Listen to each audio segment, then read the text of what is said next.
પાટણ જિલ્લા સહિત શહેર અને તાલુકા મથકે જન્માષ્ટમીને લઈને ભગવાન શ્રી કૃષ્ણના જન્મોત્સવની આનંદ અને ઉત્સાહથી ઉજવણી કરવામાં આવી હતી। ત્યારે પાટણ તાલુકાના ડેર ગામે સેમાણી પાર્ટીના પાટણ તાલુકા કોંગ્રેસના પ્રમુખ શ્રવણજી રંગાજી ઠાકોરના નિવાસસ્થાને શ્રી કૃષ્ણ જન્મોત્સવની ભારે આનંદ ઉત્સાહ અને ભક્તિમય માહોલમાં ઉજવણી કરવામાં આવી હતી। ત્યારે સંતો મહંતો સહિત સિદ્ધપુરના પૂર્વ ધારાસભ્ય ચંદનજી ઠાકોર, પાટણના ધારાસભ્ય કિરીટભાઈ પટેલ, પાટણ શહેર કોંગ્રેસ પ્રમુખ દીપક પટેલ, મહેમદપુર ગામના આગેવાન કાનજીભાઈ દેસાઈ સહિત કોંગ્રેસના આગેવાનો અને હોદ્દેદારોએ ડેર ગામના સેમાણી પાર્ટી ખાતે કાઢવામાં આવેલ કાનુડાના દર્શન પ્રસાદનો લાભો લેવા ખાસ ઉપસ્થિત રહ્યા હતા।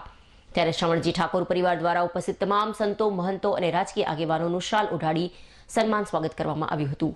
આ તમામ મહાનુભાવોએ કાનુડાના દર્શન પ્રસાદનો અનેરો લાભો લઈ જન્માષ્ટમી પર્વને યાદગાર બનાવવાના પ્રયાસો પણ કરવામાં આવ્યા હતા।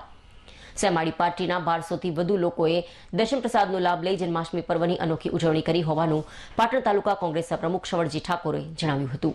આજ રોજ જન્માષ્ટમી નિમિત્તે ડેર સેમાણી પાર્ટી દ્વારા જેમાં અમારો પ્રસંગની અંદર ભોજનનો વ્યવસ્થા રાખેલી હતી, જેમાં પાટણના ધારાસભ્ય ડૉક્ટર કિરીટભાઈ પટેલ, પૂર્વ ધારાસભ્ય સિદ્ધપુર ચંદનજી ઠાકોર, પાટણ શહેર પ્રમુખ દીપકભાઈ, સરસ્વતી પ્રમુખ સનાજી ગોહિલ તેમજ કોંગ્રેસ પક્ષના કાર્યકરો, ગ્રામજનો, વડીલો, યુવાનો, માતાઓ ને કાનુડાના દર્શન કરી અને પ્રસાદનો લાભ લીધેલો।